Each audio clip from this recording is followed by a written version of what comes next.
اعوذ باللہ من الشیطان الرجیم، بسم اللہ الرحمن الرحیم۔ دورہ قرآن میں آج قرآن کا 18واں جز، سورۃ المومنون۔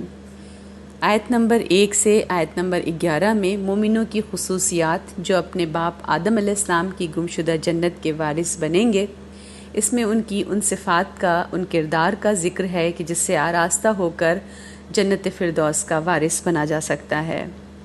آیت نمبر 12 سے آیت نمبر 22 میں منکرین کو آخرت کے دلائل دیے گئے کہ اللہ جو پہلی مرتبہ اتنے مراحل سے گزار کر تخلیق کرتا ہے وہی دوبارہ بھی کر سکتا ہے۔ پھر آیت نمبر 23 سے آیت نمبر 50 میں نوح علیہ السلام اور بغیر نام لیے بہت سے پیغمبروں کی مثالیں بیان ہوئیں۔ ان سب نے ایک ہی پیغام دیا اور ایک ہی طرح کے مخالفت کا سامنا کیا۔ اللہ نے رسولوں کو جھٹلانے والے قوموں کو تباہ و برباد کر دیا۔ پھر آیت نمبر 51 سے آیت نمبر 67 میں تمام رسول ایک ہی ملت سے تعلق رکھتے تھے، مگر ان کی قوموں نے ان کے بعد آپس میں اختلاف کر کے دین کو مختلف ٹکڑوں میں بانٹ دیا۔ نبی اکرم صلی اللہ علیہ وسلم کو کہا گیا کہ ان سے لا تعلقی کر کے ان کی گمراہی میں بھٹکنے کے لیے انہیں چھوڑ دیں۔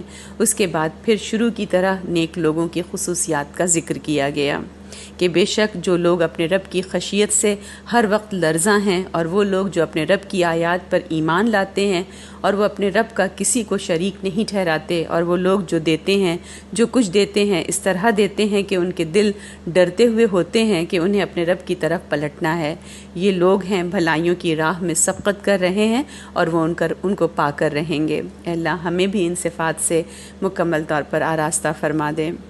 پھر آگے آیت نمبر 68 سے آیت نمبر 92 میں ہے کہ قریش کو ان کے قرآن کی دعوت سے لاپرواہی اور لا تعلقی کے رویے پر تنبیہ کی گئی ہے۔ پھر ان کو قرآن پر ایمان کی دعوت ہے جو ان کے لیے انذار تھا اور وہ اس سے روگردانی کر رہے تھے۔ نبی اکرم صلی اللہ علیہ وسلم کو تسلی کہ آپ صلی اللہ علیہ وسلم سیدھے راستے پر ہیں اور اپنا مشن جاری رکھیں۔ توحید اور آخرت کے دلائل دیے گئے۔ مشرکین قرآن کو اگلوں کی کہانیاں کہہ کر جھٹلا رہے تھے۔ وہ اللہ کو خالق اور رب تو مانتے تھے مگر اطاعت سے منکر تھے، تو اللہ ان سے ان دوغلے خیالات کے بارے میں سوال کرتا ہے اور ان کو اپنی ذات سے ڈرنے کی یاد دہانی فرماتا ہے جو زبردست ہے۔ اگر کائنات میں ایک سے زیادہ خدا ہوتے تو ایک دوسرے سے جھگڑا کر کے اپنی اپنی تخلیق کو لے کر علیحدہ ہو جاتے اور یہ تمام نظام کھربوں سال سے اس بہترین انداز میں نہ چل رہا ہوتا۔ پھر آیت نمبر 93 سے آیت نمبر 118 میں نبی اکرم صلی اللہ علیہ وسلم سے عاجزی سے دعا کرتے ہیں کہ نبی اکرم صلی اللہ علیہ وسلم اللہ تعالیٰ سے عاجزی سے دعا کرتے ہیں کہ اگر وہ لوگوں کو سزا دینے کا فیصلہ کرے تو انہیں ظالموں میں شمار نہ کر۔ اس آزمائش کے دور میں نبی اکرم صلی اللہ علیہ وسلم کو ہدایت کہ برائی کو بھلائی سے دفع کریں، یہ ایک نہایت ہی مشکل کام ہے، تو شیطان سے اللہ کی پناہ مانگو جو اس نیک کام میں رکاوٹ ڈالے گا۔ پھر آگے ہے کہ وہ لوگ جو قیامت کو جھٹلا رہے تھے انہیں ان کی تصویر دکھائی گئی۔ یہ اس دنیا میں مومنین کا مذاق اڑاتے تھے، اس لیے آخرت میں سخت عذاب کا مزہ چکھیں گے۔ اس دنیا میں مگن ہو کر آخرت کی سختیوں کو بھول گئے تھے، اس لیے اللہ انہیں یاد دلاتا ہے کہ آخرت کی لازوال زندگی کے سامنے یہ زندگی بہت ہی تھوڑی ہے۔ پھر ایک بہترین دعا کے ساتھ اس صورت کا خاتمہ ہوتا ہے کہ وَقُلْ رَبِّ اغْفِرْ وَارْحَمْ وَأَنْتَ خَيْرُ الرَّاحِمِينَ، کہ اے میرے رب مجھے بخش اور مجھ پر رحم فرما، تو بہترین رحم فرمانے والا ہے۔ پھر سورۃ النور شروع ہوتی ہے۔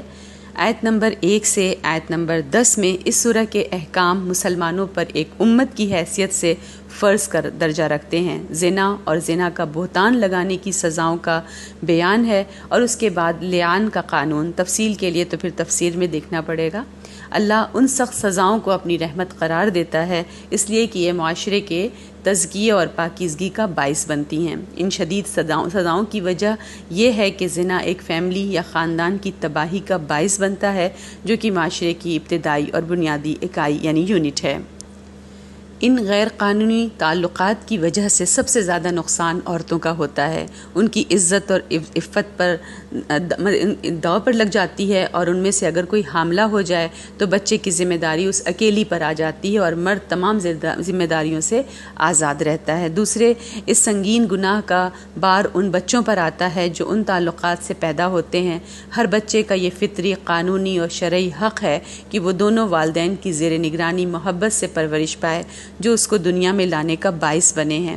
ایک غیر قانونی تعلق سے پیدا ہونے والا بچہ دنیا کا مظلوم ترین فرد ہے، اس کا نسب شک میں ہے اور اس پر حرام ہونے کا یا ناجائز ہونے کا لیبل لگتا ہے، جو تمام عمر کی رسوائی کا سبب ہے۔ وہ اپنے سگے باپ کی شفقت سے محروم رہتا ہے اور کبھی دونوں ماں باپ کی، اس لیے کہ ایسے بچے اکثر دونوں ماں باپ کی محبت بھی نہیں پاتا، کہ اس لیے کہ ایسے بچے اکثر ایڈاپشن کے لیے دے دیے جاتے ہیں رسوائی کے سبب سے۔ یہ بچے باقی خاندان مثلاً دادا دادی، نانا نانی، چچا ماموں وغیرہ سب کی محبت اور شفقت سے بھی محروم رہتے ہیں۔ یہ انسانی حقوق کی سب سے بڑی خلاف ورزی ہے، جو آج کل کے ترقی یافتہ معاشروں کو، جو ویسے تو انسانی حقوق کا بہت شور مچاتے ہیں، بالکل نظر نہیں آتی۔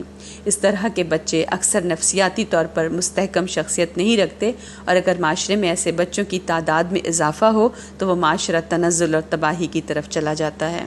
پھر آیت نمبر 11 سے آیت نمبر 26 تک میں عائشہ رضی اللہ تعالیٰ عنہا کے اوپر بہتان افک کے واقعے کا تذکرہ ہے۔ مسلمانوں کو سخت تنبیہ ہے اور آئندہ ایسے کسی معاملے سے بچنے کی تاکید ہے۔ یہود اور منافقین مسلمانوں کے اخلاق اور پاکیزگی کے لحاظ سے ترقی کرتے معاشرے کو تباہ کرنا چاہتے تھے، تو انہوں نے اس موقع سے فائدہ اٹھانے کی کوشش کی۔ معاشرے میں بہتان ترازی اور کردار کشی کرنے والے افراد کو یاد رکھنا چاہیے کہ قیامت کے دن ان کی اپنی زبانیں، ہاتھ اور پاؤں ان کے خلاف گواہی دیں گے۔ اس کے بعد ایک اصول دے دیا گیا کہ پاکیزہ عورتیں پاکیزہ مردوں کے لیے ہیں اور خبیث مرد عورتیں ایک دوسرے کے لیے ہیں۔ پھر آیت نمبر 27 سے آیت نمبر 34 تک میں مسلمانوں کی ذاتی اور اجتماعی زندگی کے بارے میں ہدایات ہیں، تاکہ ایک پاکیزہ معاشرہ ابھرے اور نشو و نما پائے۔ لوگوں کو کسی کے بھی گھر میں داخل ہونے سے پہلے اجازت لینی چاہیے اور پھر سلامتی کی دعا کے ساتھ انہیں ملنا چاہیے۔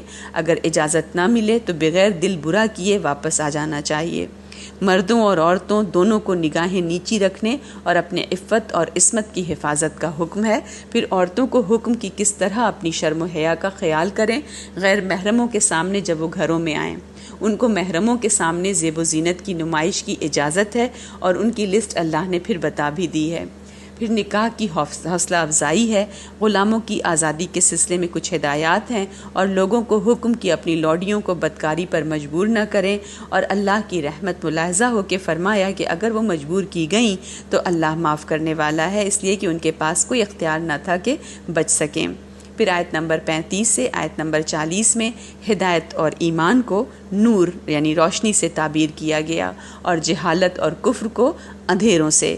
بہت ہی خوبصورت دل نشین مثال ہے۔ ساتھ ایک الگ سے اس کی ایک تفسیر ہم دیکھیں تاکہ یہ خوبصورت آئے، جس کی وجہ سے اس سورت کا نام سورت نور پڑا، تاکہ ہمیں بہتر طریقے سے سمجھ میں آ سکے۔ پھر آیت نمبر 41 سے آیت نمبر 57 میں لوگوں کو ایمان کی دعوت اور توحید کے بہت سے دلائل کے ساتھ منافقین کو تنبیہ کہ اپنا دوغلا پن چھوڑ دیں اور نبی اکرم صلی اللہ علیہ وسلم کی اطاعت کریں۔ سچے مومنوں کی پھر تعریف کی گئی کہ اہل ایمان کی بات تو یہ ہوتی ہے کہ جب وہ اپنی کسی باہمی نزاع کے فیصلے کے لیے اللہ اور اس کے رسول کی طرف بلائے جاتے ہیں تو کہتے ہیں ہم نے سنا اور مانا، اور در حقیقت یہی لوگ ہیں جو فلاح پانے والے ہیں۔ پھر آگے آیت 55 میں اللہ تعالیٰ بشارت دیتا ہے اور پیشن گوئی فرماتا ہے کہ وہ مومنوں کو زمین میں ضرور جمائے گا جیسے اس نے پہلے ایمان والوں کو بسایا تھا۔ یہ بشارت نبی اکرم صلی اللہ علیہ وسلم کی زندگی ہی میں اللہ سبحانہ و تعالیٰ نے پوری کر دی۔ پھر آگے 58 سے آیت 64 تک حجاب کے بارے میں کچھ وضاحتی احکام دیے گئے ہیں۔ پھر ہے کہ کیسے گھر کے اندر ایک دوسرے کی پرائیویسی کا خیال کیا جائے، اس کے بارے میں احکامات ہیں۔ دعوتوں اور اجتماعی مقامات کے احکام حجاب کی پچھلی شرائط کے ساتھ ہیں۔ آخری 3 آیات میں منافقین کو تنبیہ اس وجہ سے کہ وہ نبی اکرم صلی اللہ علیہ وسلم کا ادب اور احترام نہیں کرتے تھے۔ اے ہمارے رب، ہم سب کو ہدایت کے نور سے منور کر دے اور ہمیں ان احکام کی پابندی کی توفیق عطا فرما جو ان صورتوں میں آئے ہیں، آمین۔ والسلام علیکم ورحمۃ اللہ وبرکاتہ۔